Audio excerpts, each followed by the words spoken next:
Hello students, आज हम chemistry lecturer cadre exam 2016 Punjab का जो हम डिटेल डिस्कशन कर रहे हैं उसके अंदर 5th पार्ट करेंगे। और लास्ट हमने 4 पार्ट्स के अंदर 90 नंबर क्वेश्चन तक डिस्कस कर लिया था। आज हम स्टार्ट करेंगे 91 से।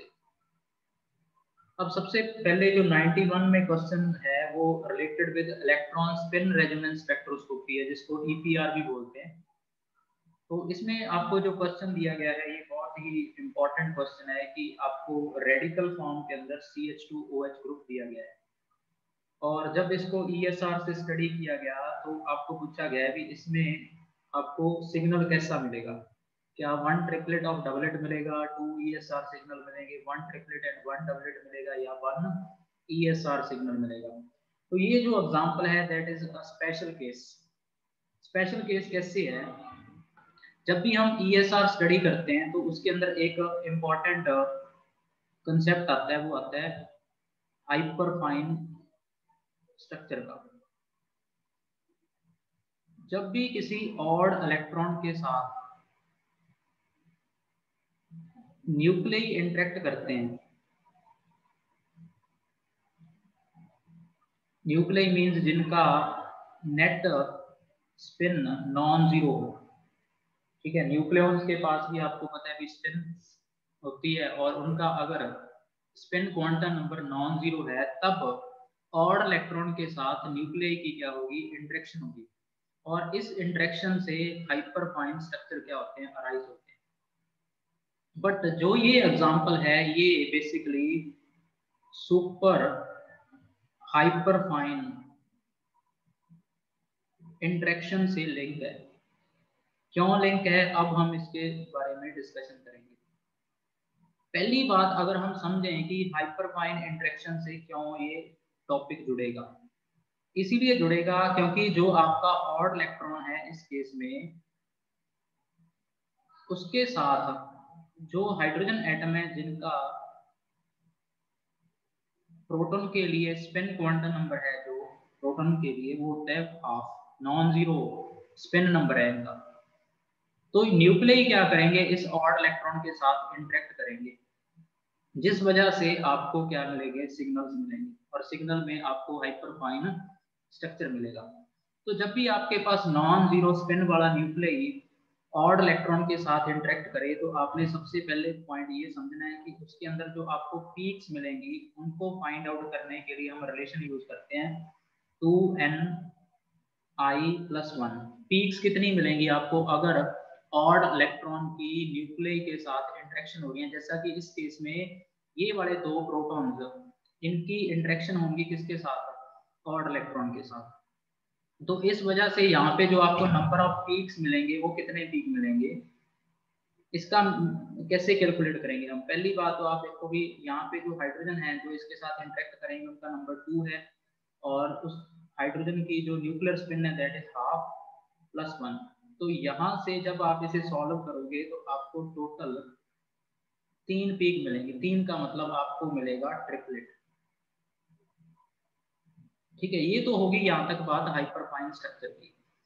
बट इस केस में इंटरेस्टिंग चीज क्या है, इंटरेस्टिंग ये है कि यहाँ पे 2 टाइप के हाइड्रोजन प्रेजेंट है। एक तो जो इस कार्बन जिसपे ऑड इलेक्ट्रॉन आपको नजर आ रहा था वो थे, एक ये वाला हाइड्रोजन है जो OH ग्रुप का है।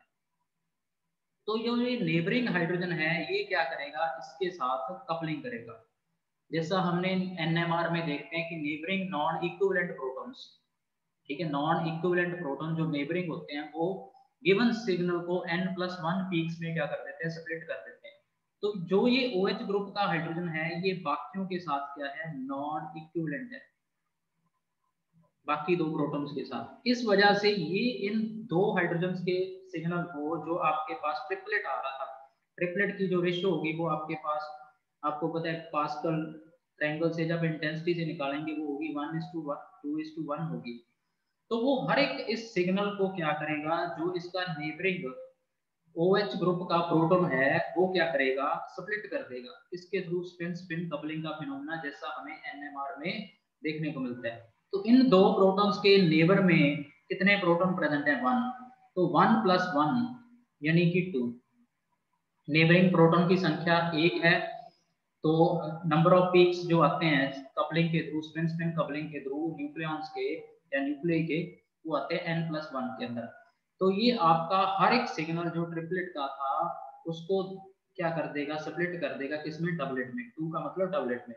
तो जो आपका ये वाला सिग्नल आ रहा था हाइपरफाइन स्ट्रक्चर में, अब इस नॉन इक्विवेलेंट प्रोटॉन्स के कारण वो क्या कर देगा, स्प्लिट अप कर देगा। ये वाला जो आपका सिग्नल था ट्रिपलेट का एक सिग्नल, वो फर्दर डबलेट में स्प्लिट कर गया, जिसकी जो इंटेंसिटी की रेशियो होगी वो होगी 1:1। ठीक है, ये वाला सिग्नल भी आपका फर्दर क्या कर जाएगा, स्प्लिट अप कर जाएगा। ठीक है, किसके अंदर, 2 के अंदर। तो यहाँ पे भी आपको 2 सिग्नल मिलेंगे इसके अंदर भी, और यहाँ पे भी ये सिग्नल जो होगा ये भी फर्दर 2 में स्प्लिट कर जाएगा।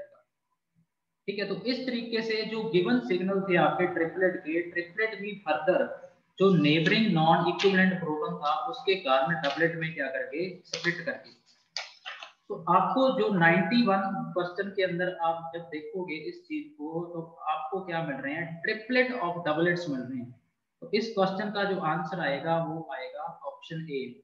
1 ट्रिपलेट मिल रहा है आपको किस वजह से, 2 हाइड्रोजन की वजह से, क्योंकि वो नॉन जीरो स्पिन वाले हैं, i is equal to not equal to 0 है, तो वो जब ऑड इलेक्ट्रॉन के साथ इंटरेक्ट करेंगे तो 2n(i+1) पीक्स मिलेंगे। बट इसके साथ जो नॉन इक्विवेलेंट प्रोटॉन का वो फर्दर स्प्लिटिंग कर रहा है इसके थ्रू, स्पिन स्पिन कपलिंग के थ्रू।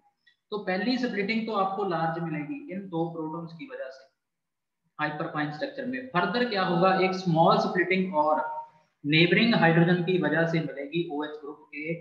वहां पे भी आपको हर एक ट्रिपलेट किस में टूट जाएगा, डबलेट में टूट जाएगा। तो अब आपके पास इंटेंसिटी यहाँ पे 1:1, 2:2 और 1:1 होगी। पहले जो स्ट्रॉन्ग स्प्लिटिंग हुई है ये 2 हाइड्रोजन थे जो CH2 ग्रुप के, उनके कारण हुई है।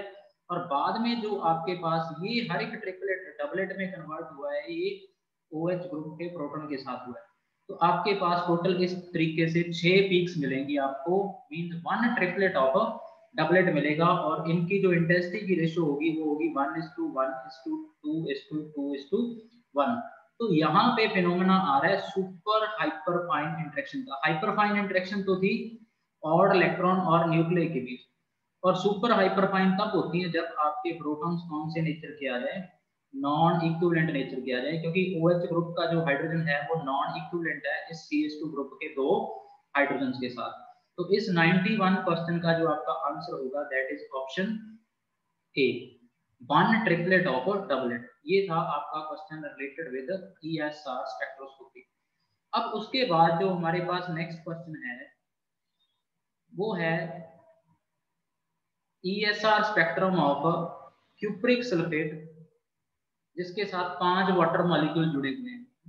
यानी कि आपका जो सैंपल है वो हाइड्रेटेड कॉपर सल्फेट का है, और आपको कहा गया है कि इसके लिए जो कॉपर के लिए I की वैल्यू है वो 3/2 है। तो अगेन आपका जो न्यूक्लियई है वो क्या है, नॉन जीरो न्यूक्लियर स्पिन वाला है।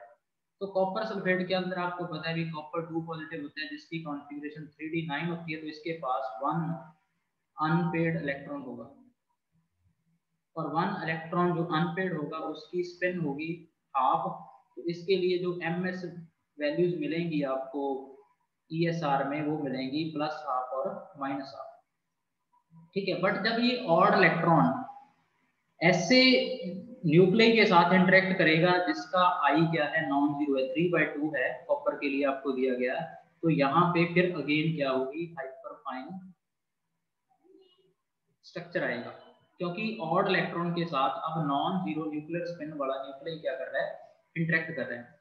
तो इस वजह से अब आप सेम केस अप्लाई करोगे कि जो आपका सिग्नल होगा उसको 2n+2ni+1 पीक्स में क्या कर देगा, शो करेगा ये सैंपल।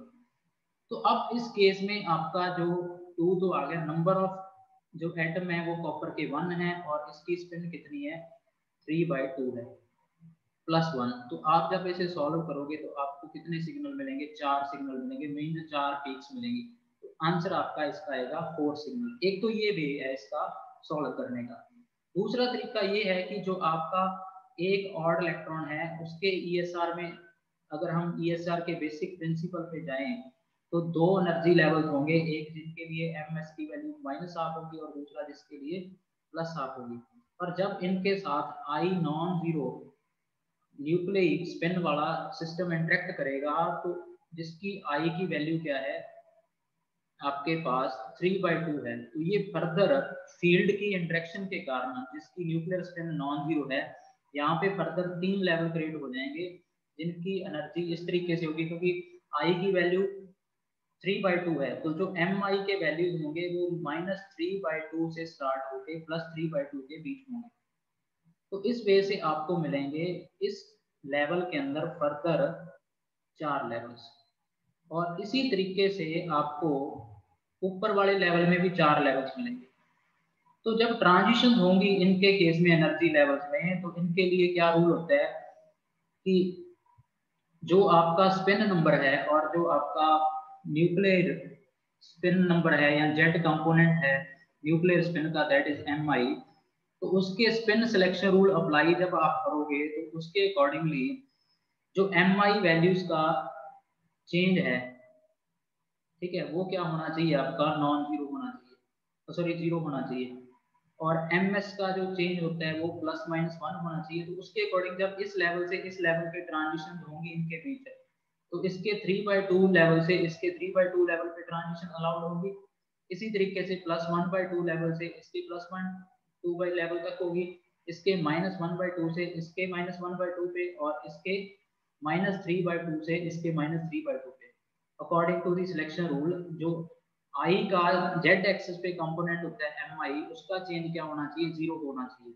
तो इस वजह से आपको यहाँ पे टोटल 4 सिग्नल देखने को मिलेंगे जब और इलेक्ट्रॉन की स्पिन के साथ नॉन जीरो न्यूक्लियर स्पिन वाला न्यूक्लियर क्या करेगा, इंटरेक्ट करेगा, एनर्जी लेवल चेंज होंगे, और इन सिलेक्शन रूल्स को अप्लाई करने के बाद आपको जो टोटल सिग्नल मिलेंगे वो या पीक्स मिलेंगे वो कितने मिलेंगे, 4 मिलेंगे। तो इन दो वे से आप इसको क्या कर सकते हो, सॉल्व कर सकते हो क्वेश्चन को। क्वेश्चन नंबर जो 93 है वो मॉसबार स्पेक्ट्रम से रिलेटेड है, और मॉसबार स्पेक्ट्रम को हम बेसिकली बोलते हैं, अगर मैं उसकी फुल फॉर्म लिखूं, nuclear gamma resonance fluorescence technique. Basically ये टेक्निक है nuclear gamma fluorescence resonance technique है। अब इस टेक्निक में क्या होता है, बेसिकली मैं थोड़ी सी इसकी इंट्रोडक्शन आपको एक्सप्लेन कर रहा हूँ कि कोबाल्ट 57 होता है जो वो आयरन 57 में चेंज होता है एक्साइटेड स्टेट में, और जब आयरन 57 जिसकी आई 5/2 होती है वो अपनी एनर्जी छोड़ता है, आता है आई जिसकी न्यूक्लियर स्पिन वैल्यू 3/2 है, जब उसमें फॉल करता है, तो इस पूरी प्रोसेस के टाइम जब कोबाल्ट के न्यूक्लियाई आयरन में चेंज होते हैं तो उस टाइम क्या होता है, गामा रेज का एमिशन होता है। गामा रेज यहाँ से क्या होती है, एमिट होती है। ये आपका क्या है, बेसिकली सोर्स है जिससे गामा रेज आ रही है।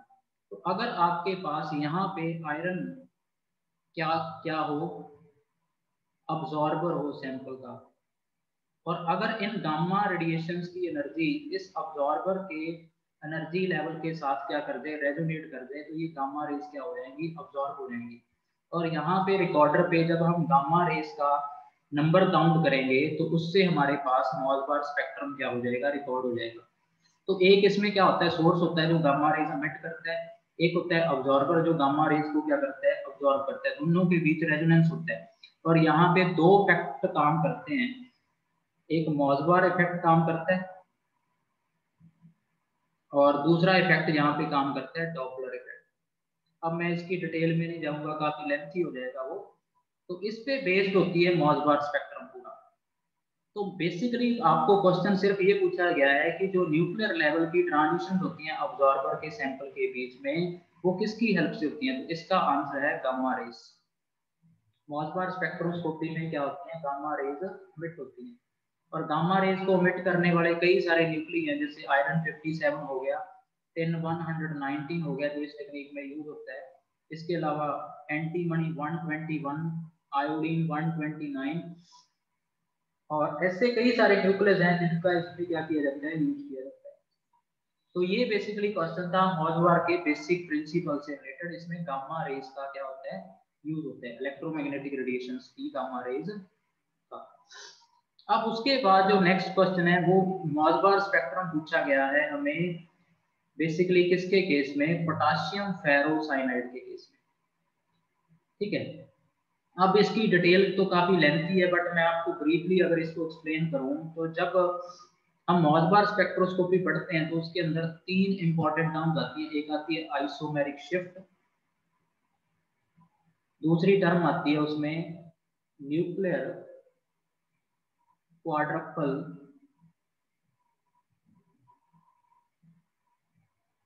स्प्लिटिंग, और तीसरी आती है magnetic splitting, magnetic external magnetic field में स्प्लिटिंग, जिसकी वजह से ये सारा फिनोमेना रिकॉर्ड होता है। आइसोमेरिक शिफ्ट जो इंटरेक्शंस होती हैं, एक होती है न्यूक्लियर क्वाड्रपल स्प्लिटिंग और एक होती है मैग्नेटिक स्प्लिटिंग, जिसकी वजह से मॉलबार में सिग्नल क्या होते हैं, ऑब्जर्व होते हैं। अब सबसे पहले जो मॉलबार में आइसोमेरिक शिफ्ट होती है उसका मतलब होता है कि जो न्यूक्लियई है उनकी चार्ज डेंसिटी के साथ इंटरेक्शन होना किसका, सराउंडिंग इलेक्ट्रॉन्स का, जिसकी वजह से एनर्जी लेवल्स में क्या आता है, चेंज आता है। तो आपको जो सैंपल दिया गया है वो आयरन का दिया गया है, और आयरन के लिए जो न्यूक्लियर स्पिन लेवल्स होते हैं वो 2 होते हैं मेन, एक I is equal to half और एक होता है I इज इक्वल टू 3/2। तो आइसोमेरिक शिफ्ट के कारण इनकी एनर्जी में क्या आता है, इंक्रीज आता है, एनर्जी में इंक्रीज हो जाएगा। और जो न्यूक्लियर क्वाड्रपल स्प्लिटिंग होती है इसका बेसिकली कारण क्या होता है, इसका बेसिक कारण होता है एसिमेट्रिक डिस्ट्रीब्यूशन। ठीक है, वो एसिमेट्रिक डिस्ट्रीब्यूशन किसका हो सकता है, एसिमेट्रिक डिस्ट्रीब्यूशन 2 तरीके का हो सकता है, या तो इलेक्ट्रॉनिक एसिमेट्रिक डिस्ट्रीब्यूशन हो सकता है इलेक्ट्रॉन्स का, या हो सकता है लिगेंड्स का। अगर एसिमेट्रिक डिस्ट्रीब्यूशन हो जाए या तो लिगेंड्स का या हो जाए इलेक्ट्रॉन्स का, तब वो क्या करता है, न्यूक्लियर क्वाड्रपल मोमेंट के साथ क्या करता है, इंटरेक्ट करता है। न्यूक्लियर क्वाड्रपल मोमेंट को हम डिनोट करते हैं किससे, EQ से। E होता है चार्ज और Q होता है कि कोई भी न्यूक्लियर जो क्वाड्रपल है वो सिमेट्रिकल डिस्ट्रीब्यूशन से कितना कर गया, डेविएट कर गया। और जब आपका इलेक्ट्रॉनिक जो स्ट्रक्चर है किसी भी सैंपल में वो क्या हो, एसिमेट्रिक डिस्ट्रीब्यूशन वाला हो, चाहे तो इलेक्ट्रॉन्स का एसिमेट्रिक डिस्ट्रीब्यूशन हो चाहे आपके लिगेंड का एसिमेट्रिक डिस्ट्रीब्यूशन हो, तो वो न्यूक्लियर क्वाड्रपल और आपका जो एसिमेट्रिक डिस्ट्रीब्यूशन होता है वो आपस में इंटरेक्ट करते हैं। और जब इनकी इंटरेक्शन होती है तो उस इंटरेक्शन से एनर्जी लेवल्स में क्या आती है, शफलिंग आती है। तो इसके लिए जरूरी है कि आपका जो न्यूक्लियस है, न्यूक्लियस के अराउंड एसिमेट्रिक डिस्ट्रीब्यूशन होना चाहिए, या तो लिगेंड्स का या होना चाहिए इलेक्ट्रॉन्स का। और ये केस तभी देखा जाता है जब आपके I की वैल्यू ग्रेटर देन और इक्वल टू 3/2 हो। तो अब आयरन के केस में I की value greater than equal to 3/2 है, तो अगर आयरन के अराउंड आपको एसिमेट्रिक डिस्ट्रीब्यूशन मिलेगा तो वहां पे न्यूक्लियर क्वाड्रपल स्प्लिटिंग होगी। बट अब आप इस केस में देखो, इस कॉम्प्लेक्स में 6 के 6 लिगेंड सेम टाइप के हैं, तो लिगेंड का डिस्ट्रीब्यूशन इस स्पीशीज में जो कि FeCN6 फेरोसाइनाइड है, इसमें डिस्ट्रीब्यूशन क्या है, सिमेट्रिक है। तो इस केस में आपको न्यूक्लियर क्वाड्रपल स्प्लिटिंग देखने को नहीं मिलेगी। मैग्नेटिक स्प्लिटिंग तो होती है एक्सटर्नल फील्ड की प्रेजेंस में, तो यहाँ पे कोई भी न्यूक्लियर क्वाड्रपल स्प्लिटिंग नहीं होगी। तो जो आपका एनर्जी लेवल्स हैं वो एज सच बने रहेंगे। तो जब आयरन के न्यूक्लियर लेवल्स आइसोमेरिक शिफ्ट के थ्रू तो एनर्जी वाइज शिफ्ट हो गए सराउंडिंग इलेक्ट्रॉन के कारण, रिपल्शंस के कारण। अब जो इसके न्यूक्लियर क्वाड्रपल स्प्लिटिंग है उस इसमें देखने को नहीं मिलेगी। क्यों नहीं मिलेगी, क्योंकि इसमें लिगेंड का डिस्ट्रीब्यूशन क्या है, सिमेट्रिकल है, सभी लिगेंड सेम टाइप के हैं। तो आपके एनर्जी लेवल्स अनशिफ्टेड रहेंगे, I इज इक्वल टू 1/2 और I इज इक्वल टू 3/2। तो I इज इक्वल टू 1/2 से I इज इक्वल टू 3/2 के बीच जब ट्रांजिशन होगी तो आपको एक ही सिग्नल देखने को मिलेगा इसके स्पेक्ट्रम में। स्पेक्ट्रम में सिग्नल जब देखते हैं तो वहां पे गामा रेज का नंबर को वेलोसिटी ऑफ द अब्जॉर्बर के विद रिस्पेक्ट रिकॉर्ड करोगे तो आपको सिर्फ एक सिग्नल ही यहाँ पे देखने को मिलेगा, इसके अंदर मॉसबार स्पेक्ट्रम ऑफ FeCN6 के अंदर। अगर आपको यहाँ पे क्वेश्चन में दिया होता है K3 FeCN5NO, अब ये कॉम्प्लेक्स क्या था, एसिमेट्रिक डिस्ट्रीब्यूशन वाला था, क्योंकि इस केस में सभी लिगेंड सेम टाइप के नहीं है। तो एसिमेट्रिक फील्ड आते ही न्यूक्लियर क्वाड्रपल स्प्लिटिंग क्या हो जाती है, स्टार्ट हो जाती है। पहले तो न्यूक्लियर क्वाड्रपल स्प्लिटिंग कब होती है, जब आई की वैल्यू आपके न्यूक्लियंस के लिए ग्रेटर देन इक्वल टू 3/2 हो। दूसरी बात, आपके लिगेंड्स क्या हो, एसिमेट्रिक डिस्ट्रीब्यूशन के हो या इलेक्ट्रॉनिक डिस्ट्रीब्यूशन क्या हो, एसिमेट्रिक हो। तो अगर ये वाला कॉम्प्लेक्स होता ना, तो उस केस में जो आई वाला लेवल था ये 3/2, आइसोमेरिक शिफ्ट में ये एनर्जी वाइज आपको हो गए थे field I is equal to 1/2 और I is equal to 3/2, but in the presence of nuclear quadruple splitting ये लेवल आपका फर्दर ब्रेक डाउन हो जाता है। ठीक है, I is equal to 3/2 वाला लेवल जो आपका क्या कर जाता, फर्दर स्प्लिट कर जाता, जिसकी वजह से आपको यहाँ पे दो सिग्नल देखने को मिलते, ये दो लेवल्स में स्प्लिट कर जाता I is equal to 3/2। तो जब ये दो लेवल्स में स्प्लिट करता तो I is equal to 1/2 से आपको दो ट्रांजिशन देखने को मिलते, इस वजह से इसके मॉसबार स्पेक्ट्रम में आपको दो सिग्नल मिलने थे। तो ये वाला जो टॉपिक था, इसके अंदर दो चीजें आपने समझनी थी, मॉसबार के दो इंपॉर्टेंट जो कंसेप्ट हैं, एक आइसोमेरिक शिफ्ट और दूसरा था इसमें basically nuclear quadruple splitting. Magnetic splitting तब होती है जब एक्सटर्नल फील्ड की प्रेजेंस में आपका सिस्टम वर्क कर रहा हो।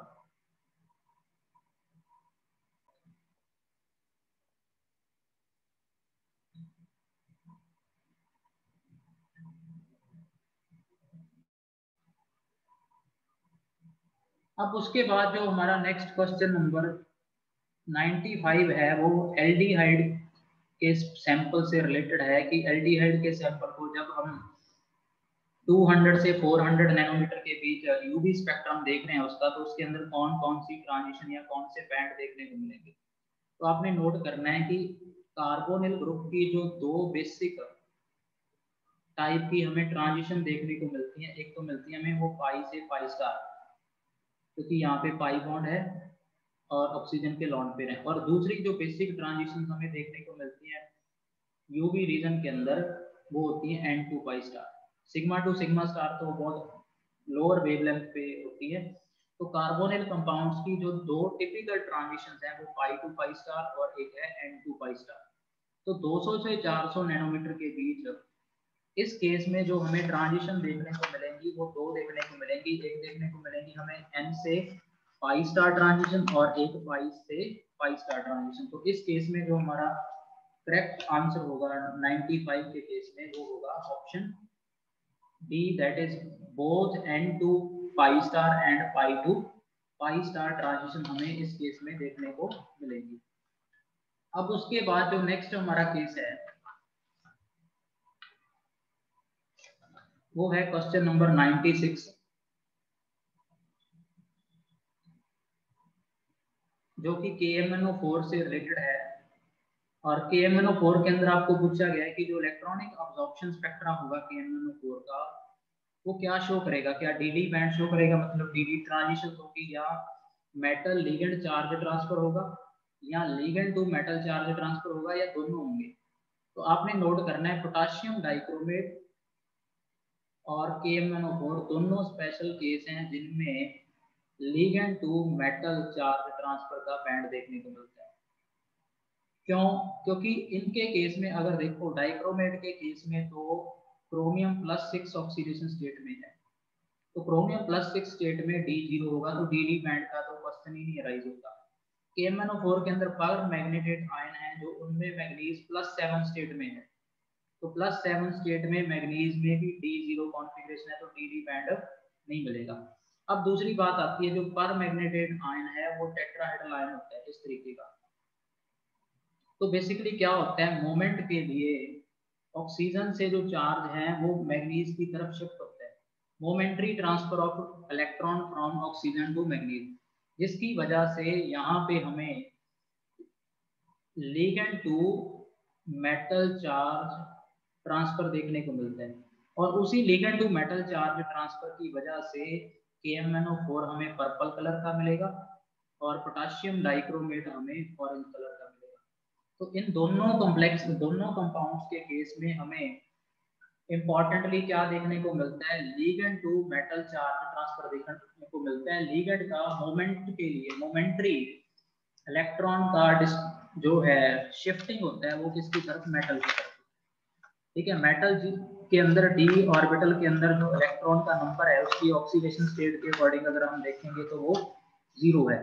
तो इस वजह से अगर आप इस केस में देखोगे तो आपका जो करेक्ट आंसर बनेगा वो बनेगा 1 ligand to metal charge transfer band. तो ये इस केस में हमारा क्या आएगा, आंसर आएगा। ये दो कंपाउंड इंपॉर्टेंट है जिनके केस में ऐसा देखने को हमें मिलता है। उसके बाद जो नेक्स्ट क्वेश्चन है 97, वो बेसिकली रिलेटेड है with NQR। NQR stands for nuclear quadruple resonance technique. इसमें हमें पूछा गया है कि CH3Cl के लिए आपको सॉलिड स्टेट के अंदर कितने सिग्नल मिलेंगे। एक बात नोट करनी है, मॉसबार और nuclear quadruple resonance technique NQR दोनों सॉलिड स्टेट में रिकॉर्ड होते हैं। और जो आपका NQR का केस है वो आपको किस केस में देखने को मिलेगा, जिन केस में आपका न्यूक्लियर स्पिन नंबर I या तो आपको इंट्रीगल होगा या होगा हाफ इंट्रीगल। उन केसेस में हमें NQR देखने को मिलेगा। ठीक है, और I की जो वैल्यू होगी वो आपकी ग्रेटर देन इक्वल टू 1 होनी चाहिए। ठीक है, और ये पूरा टॉपिक बेसिकली इस बात पे बेस्ड है कि आपका जो न्यूक्लियर लेवल्स की क्वाड्रपल मोमेंट वो कितनी है। न्यूक्लियर क्वाड्रपल मोमेंट हमने पीछे भी डिस्कस किया था, किससे डिनोट करते हैं हम, EQ से डिनोट करते हैं। E होता है चार्ज, Q क्या होता है, deviation of nuclear charge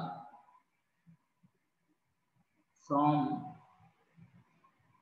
perfect spherical geometry या स्फेरिकल डिस्ट्रीब्यूशन।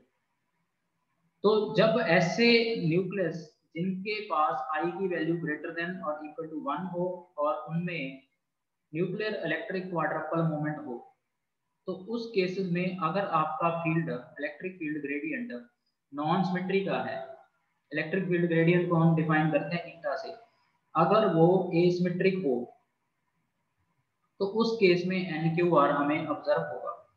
अब जो NQR होता है, अगर मैं इसका थोड़ा सा आपको बेसिक डिस्कस करूं तो NQR में जो आपका न्यूक्लियस इन कंडीशन को पूरा करेगा जिसमें I क्या होगा, ग्रेटर देन इक्वल टू 1 होगा, और जिनके पास क्या होगी, न्यूक्लियर क्वाड्रपल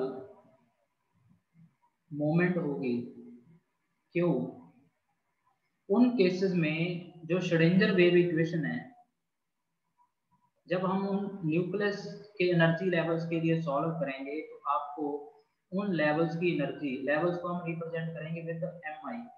अगर I की वैल्यूज हम -I से स्टार्ट करके +I के बीच लिखें तो ये हमें MI के वैल्यू देगा। ठीक है, तो MI लेवल्स की जो एनर्जी की वैल्यू होगी वो होगी E² × Q divide by 4 pi × 2I-1 × 3MI² -I × I+1। ये उन एनर्जी लेवल्स की एनर्जी का क्या है, एक्सप्रेशन है। MI की वैल्यू -I से +I के बीच होंगी। तो अब आपने ये चीज नोट करनी है यहाँ पे कि अगर आपका electric field gradient axial symmetry का है तो उस केस में जो ईटा होगा वो होगा आपका 0। ठीक है, और सिलेक्शन रूल इस स्पेक्ट्रोस्कोपी में अप्लाई होता है कि जो चेंज इन MI नंबर है वो होना चाहिए +-1। अब आप एक बात नोट करोगे कि यहाँ पे एक्सप्रेशन में MI का स्क्वायर है, तो अगर आप M की +1 वैल्यू पुट कर दो और MI की -1 वैल्यू पुट कर दो, स्क्वायर करोगे तो आपको वैल्यू 1 ही मिलेगी। तो इसका मतलब कुछ लेवल्स आपको क्या मिलेंगे, डीजेनरेट मिलेंगे। ठीक है, तो जैसे कि हमारे केस में हमें क्वेश्चन दिया गया है क्लोरीन के बारे में, CH3Cl के अंदर क्लोरीन जो है 35, उसकी I की वैल्यू हमें दी गई है अपने केस में 3/2। ठीक है, तो इसके केस में हमें पूछा गया कि कितने सिग्नल हमें देखने को मिलेंगे I = 3/2 के केस में। तो सबसे पहले आपने ये नोट करना है कि इसके जो एनर्जी लेवल बढ़ेंगे नॉन एक्सियल सिमेट्रिक फील्ड में ईटा = 0 के केस में, तो वो एनर्जी लेवल्स कौन से बढ़ेंगे? तो एनर्जी लेवल जो आपके बढ़ेंगे वो 2 बढ़ेंगे और उनमें डीजेनरेसी होगी। एक वो लेवल बनेगा जिसके लिए वैल्यूज क्या होंगे ±½ होंगे और एक वो बनेगा जिसके लिए वैल्यू ±3/2 होगी। ठीक है, क्योंकि ±3 वाले लेवल एनर्जी वाइज क्या होंगे डीजेनरेट होंगे। ठीक है, तो ये दो एनर्जी लेवल्स I = 3/2 के लिए क्या होंगे क्रिएट होंगे और इन लेवल्स के बीच जब हम selection rule change in MI ±1 apply करेंगे तो एक ही ट्रांजिशन पॉसिबल है और इस एक ट्रांजिशन के अकॉर्डिंग हमें इस कंपाउंड के अंदर सॉलिड स्टेट में सिर्फ एक ही सिग्नल देखने को मिलेगा। तो NQR कहाँ पे ऑब्जर्व होगा? जहाँ पे I > 1 होगा, यूक्लिड क्वाड्रपल मूवमेंट होगी, एनर्जी लेवल्स क्या होते हैं डीजेनरेट होते हैं और उनके लिए सिलेक्शन रूल क्या रहता है change in MI number ±1। MI होता है जो वो I का Z एक्सिस के ऊपर कंपोनेंट होता है, उसमें चेंज क्या होना चाहिए ट्रांजिशन होने के लिए अलाउ ट्रांजिशन वही है जिनमें चेंज क्या होगा ±1 होगा। अब ये क्वेश्चन हमारा सॉल्व हो गया। इसके बाद जो नेक्स्ट क्वेश्चन है वो भी इसी से रिलेटेड है, बट उसमें जो हमें स्पीशीज दी गई है NQR के लिए वो दी गई है नाइट्रोजन। ठीक है, नाइट्रोजन दिया गया है, NQR नाइट्रोजन की फॉर्म में देख रहे हैं और अमोनिया का सैंपल है जिसके लिए I कितना है 1 है।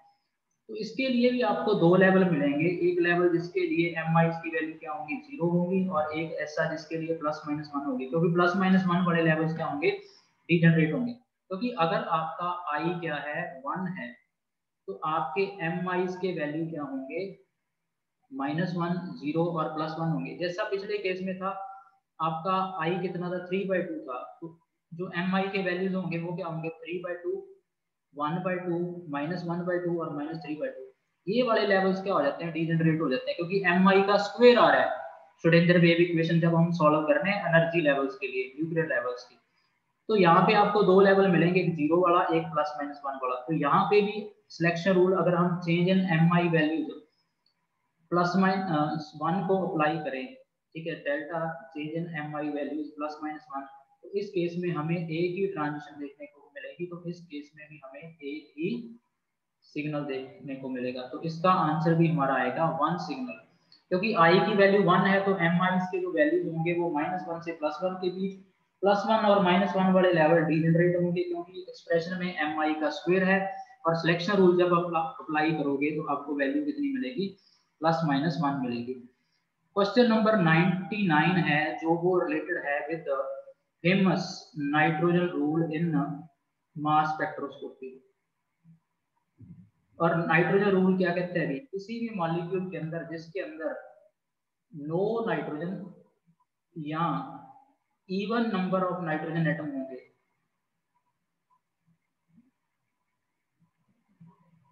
उसका इवन नॉमिनल मास होता है।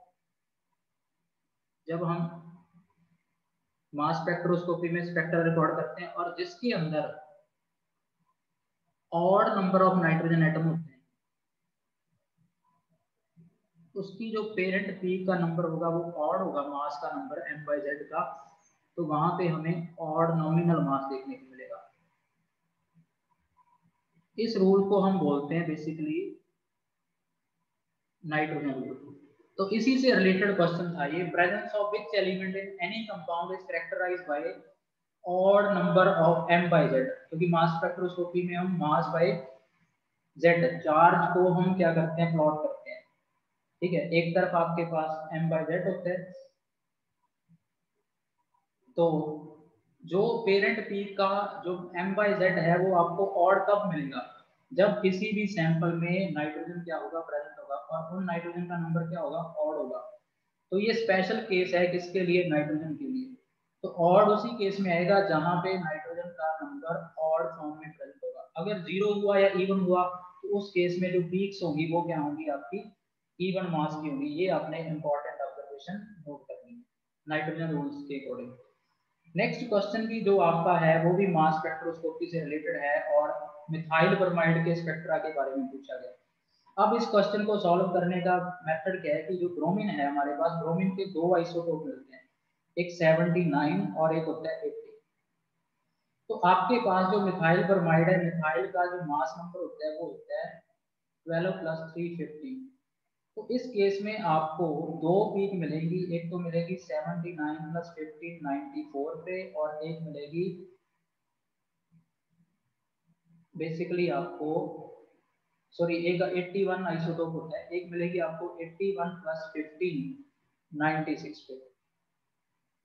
ठीक है, तो इसके अंदर आपको दो आइसोटोप है ब्रोमीन के, एक 79 का और एक 81 का। तो दो मॉलिक्यूलर आयन मास स्पेक्ट्रोस्कोपी में बनेंगे और उनका M/Z होगा वो 94 और 96 होगा, और दोनों की इंटेंसिटी लगभग बराबर होगी। जब हम पेरेंट पीक को देखेंगे, एक मिलेगी आपको 96 पे और एक मिलेगी 94 पे। क्यों मिलेगी? क्योंकि ब्रोमीन के दो आइसोटोप होते हैं, एक जिसका एटॉमिक मास 79 होता है और दूसरा 81। तो दो मॉलिक्यूलर आयन स्पीशीज मिलेंगी M/Z की पीक के अंदर, एक 94 पे और एक 97 पे, क्योंकि ब्रोमीन के हमें दो आइसोटोप देखने को मिलते हैं। तो इसका करेक्ट आंसर आएगा आपका ऑप्शन सी। एक नाइट्रोजन रूल से रिलेटेड क्वेश्चन आ गया, एक ब्रोमीन के आइसोटोप से रिलेटेड क्वेश्चन आ गया कि M/Z की आपको पीक कहाँ पे मिलेगी। उसके बाद क्वेश्चन नंबर 101 में आपको एस्टेल्डिहाइड और कीटोन में डिफरेंशिएट करने का मेथड पूछा गया है कि कौन सा यूज होगा।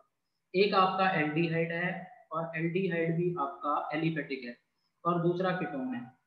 कीटोन और एल्डिहाइड में जब भी आपने डिफरेंशिएट करना हो तो आपके पास ऑप्शन क्या क्या है? नंबर 1 टॉलरेंस रेजेंट, जिसे हम सिल्वर मिरर टेस्ट बोलते हैं। नंबर 2 फेलिंग सॉल्यूशन टेस्ट, और नंबर 3 बेनेडिक्ट। ये तीन सबसे कॉमन मेथड है। इन तीनों में एल्डिहाइड रिस्पॉन्ड करते हैं, कीटोन रिस्पॉन्ड नहीं करते। ठीक है, DNP टेस्ट होता है जो 2,4-डाइनाइट्रो फिनाइल हाइड्राजीन और फिनाइल हाइड्राजीन, इन दोनों में एल्डिहाइड और कीटोन रिस्पॉन्ड करेंगे, क्योंकि ये अमोनिया के डेरिवेटिव्स हैं, दोनों के साथ एल्डिहाइड और एसीटोन रिएक्ट करेंगे। बट सिल्वर मिरर टेस्ट में जब हम एस्टेल्डिहाइड को टॉलरेंस रेजेंट में ऐड करेंगे, तो एस्टेल्डिहाइड तो टॉलरेंस रेजेंट के साथ रिएक्ट करके खुद ऑक्सीडाइज हो जाएगा और टॉलरेंस रेजेंट को रिड्यूस कर देगा, अमोनिया लिबरेट हो जाएगा, प्लस वाटर बनेगा। तो टेस्ट ट्यूब के साइड्स पे सिल्वर डिपॉजिट हो जाएगा और वो सिल्वर मिरर की तरह शाइन करेगा। बट कीटोन्स को ऑक्सीडाइज करना डिफिकल्ट है, तो टॉलरेंस रेजेंट कीटोन्स को ऑक्सीडाइज नहीं कर सकता। इस वजह से कीटोन सिल्वर मिरर टेस्ट नहीं देते, जबकि एल्डिहाइड सिल्वर मिरर टेस्ट देंगे। तो इस क्वेश्चन नंबर 101 का जो आंसर होगा वो होगा सिल्वर मिरर टेस्ट। DNP को ब्राडेज रेजेंट भी बोलते हैं। एल्डिहाइड और कीटोन दोनों ये टेस्ट देंगे, बट सिल्वर मिरर टेस्ट जो होगा वो कीटोन्स रिस्पॉन्ड नहीं करेंगे, उसमें एल्डिहाइड क्या करेंगे? रिस्पॉन्ड करेंगे। उसके बाद क्वेश्चन नंबर जो 102 है वो है कि किसी भी कंपाउंड के अंदर हम नाइट्रोजन की प्रेजेंस को कैसे डिटेक्ट कर सकते हैं। तो इसके लिए आपने सबसे इंपॉर्टेंटली नोट करना है, हम इसे डिटेक्ट करते हैं by the formation of person group. ये इसका आंसर है। ठीक है, वैलेंस सॉल्यूशन टेस्ट होता है बेसिकली किसके लिए? एलिफेटिक एल्डिहाइड के लिए। बेनेडिक्ट भी एलिफेटिक एल्डिहाइड्स और कई शुगर्स के लिए ये टेस्ट किया जाता है, शुगर्स के लिए। और जो सोडियम नाइट्रोक्लोराइड टेस्ट है ये बेसिकली डिटेक्शन के लिए होता है सल्फर की।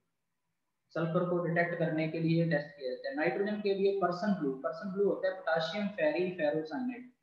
बेसिकली क्या होता है, जब आप लजेन एक्सट्रैक्ट बनाते हो ऑर्गेनिक कंपाउंड का, तो सोडियम हम उसमें ऐड करते हैं। तो अगर किसी कंपाउंड में नाइट्रोजन प्रेजेंट है, कार्बन तो ऑलरेडी प्रेजेंट होता है, तो वो सोडियम साइनाइड में कन्वर्ट हो जाता है। और सोडियम साइनाइड जब अल्कली मीडियम में रिएक्ट करता है, ठीक है, और हम उसमें FeCl3 ऐड करते हैं बाद में, पहले तो हम ऐड करते हैं इसमें फेरस सल्फेट। ठीक है, फेरस सल्फेट के साथ रिएक्शन के बाद आपका साइनाइड है जो वो Fe2 पॉजिटिव के साथ क्या बना देगा, कॉम्प्लेक्स बना देगा। ठीक है, और जब ये कॉम्प्लेक्स आपका रिएक्ट करेगा with FeCl3 ferrous ferric chloride sorry उसके साथ, तो आपको वहां पे एक इंटेंस ब्लू कलर देखने को मिलेगा, क्योंकि Fe3 पॉजिटिव आयन की प्रेजेंस में वहां पे बन जाएगा आपका ये वाला कॉम्प्लेक्स। ठीक है, मैं एग्जैक्ट इसकी बैलेंसिंग नहीं लिख रहा, बट इसके अंदर आपको जो आउटर होगा कॉम्प्लेक्स का वहां पे मिलेंगे आपको फेरिक आयन, और कॉम्प्लेक्स के अंदर आपको मिलेंगे फेरस आयन Fe2 पॉजिटिव। तो चार्ज को बैलेंस करने के लिए यहाँ पे सोडियम या पोटाशियम आयन हो सकता है ताकि चार्ज बैलेंस हो जाए, क्योंकि आपके कॉम्प्लेक्स आयन पे -4 चार्ज है। तो बाहर होगा फेरिक, अंदर होगा फेरस, इसको हम बोलते हैं पर्सन ब्लू, इसका इंटेंस ब्लू कलर होता है। तो जब हम लेजेन एक्सट्रैक्ट में फेरस सल्फेट और फेरिक क्लोराइड के साथ रिएक्शन करवाते हैं तो नाइट्रोजन जो होता है वो साइनाइड की फॉर्म में अल्टीमेटली किस में चेंज हो जाता है, पर्सन ब्लू में चेंज हो जाता है। और ब्लू इंटेंस कलर आना ही कंफर्म करता है कि इस कंपाउंड में नाइट्रोजन की प्रेजेंस है। ठीक है, अगर नाइट्रोजन और सल्फर दोनों इकट्ठे प्रेजेंट हो तो उस केस में अलग केस रहता है, वहां पे ब्लड रेड कलरेशन आती है, वो अलग प्रोसीजर है। सल्फर को टेस्ट करना हो तो सोडियम नाइट्रोक्लोराइड टेस्ट, नाइट्रोजन के लिए person blue formation. Person blue होता है बेसिकली फेरी फेरोसाइनाइड, कॉम्प्लेक्स आयन के बाद Fe3 पॉजिटिव होगा और अंदर होगा Fe2 पॉजिटिव। फैलिंग सॉल्यूशन और बेनेडिक्ट से एलिफेटिक एल्डिहाइड और शुगर टेस्ट होते हैं। ये था क्वेश्चन नंबर 102।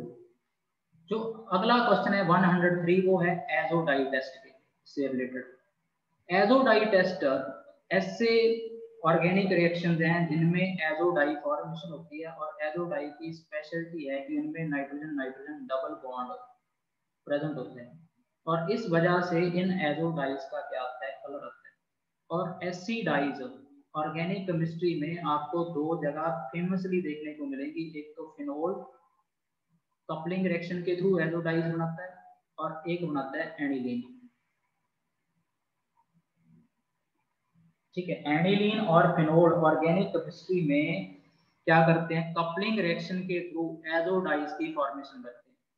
तो एजोडाई टेस्ट से हम बेसिकली क्या कर सकते हैं, फिनोल की डिटेक्शन भी कर सकते हैं, और एक किसकी टेस्ट डिटेक्शन कर सकते हैं हम, बेसिकली फिनोल्स की। तो फिनोल और एनिलीन के केस में जब कपलिंग रिएक्शन होती है तो कपलिंग रिएक्शन हम करवाएंगे, जब कपलिंग रिएक्शन में जो आपका एंड प्रोडक्ट होगा वो होगा लास्ट में एजोडाई, जिसका एक कैरेक्टरिस्टिक कलर होगा। फिनोल के केस में जैसे ऑरेंज कलर का बनता है, एनिलीन के केस में वही क्या बनता है, येलो कलर का बनता है। और एनिलीन को स्पेशली प्राइमरी एरोमेटिक कंपाउंड है, तो जब हम उसे बीटा नेप्थोल के साथ भी रिएक्ट करवाते हैं फर्दर, तो वहां पे भी हमें एक एजोडाई देखने को मिलती है। तो ऑर्गेनिक में दो स्पीसीज जो कपलिंग रिएक्शन के थ्रू एजोडाई बनाते हैं वो हैं फिनोल्स, और दूसरे हैं primary aromatic amine.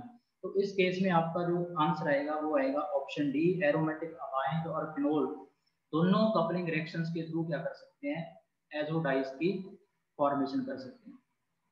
Question number जो 104 है उसके अंदर बेसिकली एक मिस्टेक है, वो मिस्टेक ये है कि दो जगह इथीन इथीन ही आ रहा है। ठीक है, कई ऑप्शन में एक जगह इथाइन इथाइन आ रहा है, देखो दोनों ऑप्शन में बेसिकली इसका ऑर्डर ऑफ एसिडिटी पूछा गया था। तो जो ये कंसेप्ट है वो ये कंसेप्ट है कि आपके अल्काइंस है, एक एक आपको अल्कीन दिया गया है और एक दिया गया है अल्केन। इनमें हाइड्रोजन की जो एसिडिटी होगी वो डिपेंड करेगी कार्बन की हाइब्रिडाइजेशन पे। अल्केन में कार्बन sp3 हाइब्रिडाइज है, अल्कीन में कार्बन sp2 है, और अल्काइन का कार्बन sp है। तो sp हाइब्रिडाइज में हाइब्रिड ऑर्बिटल में 50% एस करेक्टर होगा, sp2 में 33% होगा, और sp3 हाइब्रिडाइज में सिर्फ 25% एस करेक्टर होगा। और percentage S character is directly proportional होता है electronegativity of carbon atom, electronegativity of carbon atom. जितना हाइब्रिड ऑर्बिटल में एस करेक्टर ज्यादा होता है उतना ही आपको जो कार्बन है, गिवन कार्बन है उस कंपाउंड में उसकी बेसिकली इलेक्ट्रॉन एक्टिविटी ज्यादा मिलेगी, और जितनी उसकी इलेक्ट्रॉन एक्टिविटी ज्यादा होगी उतना ही वो कार्बन हाइड्रोजन बॉन्ड के इलेक्ट्रॉन्स को अपनी तरफ क्या करेगा, अट्रैक्ट करेगा। ठीक है, तो जितना एस करैक्टर ज्यादा होगा कंपाउंड्स में, उतना ही कार्बन के हाइब्रिड ऑर्बिटल्स में एस करैक्टर ज्यादा होने से कार्बन की इलेक्ट्रोनेगेटिविटी ज्यादा होगी, तो वो कार्बन और हाइड्रोजन के बॉन्ड के जो इलेक्ट्रॉन्स हैं वो अपनी तरफ क्या करेगा, अट्रैक्ट करेगा, जिस वजह से ये हाइड्रोजन क्या हो जाएगा, पार्शली पॉजिटिव चार्ज हो जाएगा। तो सबसे ज्यादा अगर आप इन केसेस में देखोगे तो ट्रिपल बॉन्डेड कार्बन के साथ जो हाइड्रोजन अटैच होगा वो हाइड्रोजन के ऊपर सबसे ज्यादा पार्शियल पॉजिटिव चार्ज होगा। अल्काइन के बाद अल्कीन का जो डबल बॉन्डेड कार्बन है वो sp2 हाइब्रिडाइज है, और उसकी इलेक्ट्रॉन विड्रॉइंग पावर है जो वो कंपैरेटिवली sp हाइब्रिडाइज कार्बन से कम है, तो यहाँ पे हाइड्रोजन पे पार्शियल पॉजिटिव चार्ज कम मिलेगा। और अल्केन के केस में तो जो कार्बन है वो बेसिकली आपका sp3 हाइब्रिडाइज है, जिसके अंदर आपको सिर्फ 25% s करैक्टर देखने को मिल रहा है। तो इस केस में जो आप कार्बन की इलेक्ट्रॉन एक्टिविटी के बेस पे जब इन तीनों को कंपेयर करोगे तो तीनों के कंपैरिजन से आपके पास ये रिजल्ट आ रहा है कि जितनी आपके हाइब्रिड ऑर्बिटल में एस करैक्टर ज्यादा होगा उतना ही कार्बन हाइड्रोजन बॉन्ड का हाइड्रोजन पार्शियली पॉजिटिव चार्ज ज्यादा वाला होगा, और जितना पार्शियल पॉजिटिव चार्ज ज्यादा होगा उतना ही एसिडिक नेचर ज्यादा होगा। तो हमारे पास रूल ये रहता है कि alkynes are more acidic than alkane, alkenes are more acidic than alkane, और अल्काइन भी सिर्फ टर्मिनल अल्काइन ही एसिडिक होते हैं स्पेशली। तो इस क्वेश्चन में जो आपका आंसर आना चाहिए था वो ये आना चाहिए था सबसे ज्यादा एसिडिक इथाइन, उसके बाद आपका आएगा इथीन, और सबसे कम एसिडिक आएगा इथेन। डी ऑप्शन इसके अंदर मैचिंग है, बट यहाँ पे इथेन होना चाहिए था। ठीक है, डी ऑप्शन मैच करता है इससे। ठीक है, यहाँ पे इथेन होना चाहिए। ए ऑप्शन में यहाँ पे इथेन आ गया, यहाँ पे इथेन आ गया, ये गलत है। डी ऑप्शन मैच कर सकता है, डी आंसर होना चाहिए इसका, बट यहाँ पे करेक्शन चाहिए इसमें। वो क्या होना चाहिए, लास्ट में क्या होना चाहिए, वहां पे इथेन होना चाहिए। तो इसका जो करेक्ट आंसर बनेगा वो बनेगा आपका option basically D, but last में आपके पास यहाँ पे इथेन होना चाहिए। अब जो अगला हमारा क्वेश्चन है 105, वो बेसिकली रिलेटेड है किससे, प्रोटॉन मैग्नेटिक रेजोनेंस से। और प्रोटॉन मैग्नेटिक रेजोनेंस के अंदर हमें जो क्वेश्चन पूछा गया है इस केस में वो पूछा गया है अबाउट हाइड्रोजन ड्यूटेरियम स्पेक्ट्रम। ठीक है, अब सबसे पहले आप नोट करोगे जो आपको ये दिया गया है सैंपल HD का, इसमें हाइड्रोजन का न्यूक्लियर स्पिन होता है क्वांटम नंबर जो है I1/2, और ड्यूटेरियम जिसका मास नंबर होता है 2 उसका है I=1। बट हम proton magnetic resonance technique use कर रहे हैं, तो जो हाइड्रोजन का आपका सिग्नल आएगा, ठीक है, उस सिग्नल को ड्यूटेरियम क्या करेगा, इफेक्ट करेगा। तो ड्यूटेरियम की जो स्पिन है वो I अगर 1 है तो उसके 3 कंपोनेंट होंगे Mi के, एक होगा -1, एक 0 होगा, एक होगा +1। तो जो ड्यूटेरियम का रेजोनेंस होगा उसको प्रोटॉन तो डबलेट में तोड़ेगा, बट जो प्रोटॉन का सिग्नल होगा उसको ड्यूटेरियम के करेगा, सेपरेट कर देगा। ठीक है, क्यों, क्योंकि उसका I का वैल्यू कितना है, 1 है। तो इस वजह से आपको जो प्रोटॉन का सिग्नल होगा वो ड्यूटेरियम द्वारा क्या मिलेगा, स्प्लिटिंग होता मिलेगा। और I की 1 होने की वजह से इसके जो Mi के वैल्यूज होंगे वो होंगे +1, 0 और -1। तो जो ड्यूटेरियम की रेजोनेंस के बाद सिग्नल आएगा उसको तो प्रोटॉन स्प्लिट करेगा। प्रोटॉन स्प्लिट करेगा किसमें, जो MH है उसके I वैल्यू है 1/2, तो Mi वैल्यूज उसके दो ही होंगे, एक होगा -1/2 और एक होगा +1/2। तो ड्यूटेरियम का सिग्नल तो आपको मिलेगा डबलेट में, बट प्रोटॉन का जो सिग्नल आप PMR में रिकॉर्ड कर रहे हो उसको ड्यूटेरियम क्या करेगा, 3 लेवल्स में स्प्लिट कर देगा, 3 पीक्स में स्प्लिट कर देगा, क्योंकि इसका I1 है तो Mi के वैल्यूज क्या होंगे, -1, 0, +1। तो यहाँ पे आपका आ जाएगा बेसिकली ट्रिपलेट, और ट्रिपलेट में जो इंटेंसिटी होगी वो होगी 1:2:1 पास्कल ट्रायंगल की हेल्प से। ठीक है। एक तो आप ये मेथड से निकाल सकते हो कि आई 1 है तो एम आई की वैल्यू 3 होंगी, तो इसलिए प्रोटॉन का सिग्नल ट्रिपलेट में टूट जाएगा। दूसरा आप वही फार्मूला लगाओ 2n आई प्लस 1 वाला, तो आपके नंबर ऑफ ड्यूटेरियम एटम जो हाइड्रोजन के नेबर में है वो 1 है और इसकी आई वैल्यू 1 है, तो यहाँ पे आपको आंसर मिलेगा 3। तो जो आपका प्रोटॉन का सिग्नल आएगा ना, उसको ड्यूटेरियम किस में तोड़ देगा, ट्रिपलेट में तोड़ देगा, और ट्रिपलेट में जो इंटेंसिटी होगी वो होगी 1:2:1। तो इस स्पेक्ट्रा में आपको क्या मिलेगा, ट्रिपलेट मिलेगा, जिस ट्रिपलेट में इंटेंसिटी होगी 1:2:1।